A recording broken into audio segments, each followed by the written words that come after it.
This is a big job, finding out the truth on the number of hospitalizations and deaths that truly were attributable to COVID. How will you get to that truth?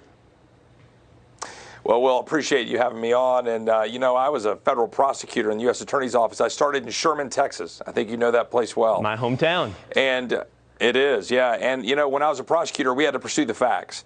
And that's one of the things that the CDC and Anthony Fauci, as you just so eloquently kind of led into this, they want to sweep the facts under the rug.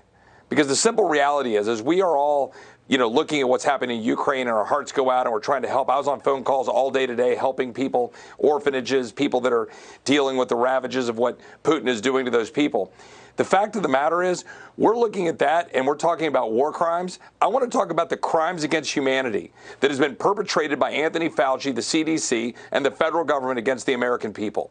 I want to talk about the dead Americans, people who had myocarditis, people who had a reaction to the vaccine. I want to talk about the Americans who have lost their job because of vaccine mandates, whether they are military or healthcare workers or maybe a Border Patrol agent, federal worker, who have been forced to lose their job if they didn't take a jab. I want to talk about the children who can't actually enunciate their words because they now need speech therapy, or they had mental health issues, or we've got drug addicts, people who have died because they've had mental health issues.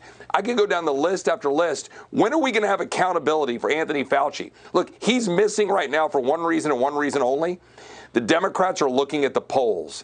It wasn't dead Americans that made Democrats move. It wasn't dead Americans that made Fauci go away. It was polls.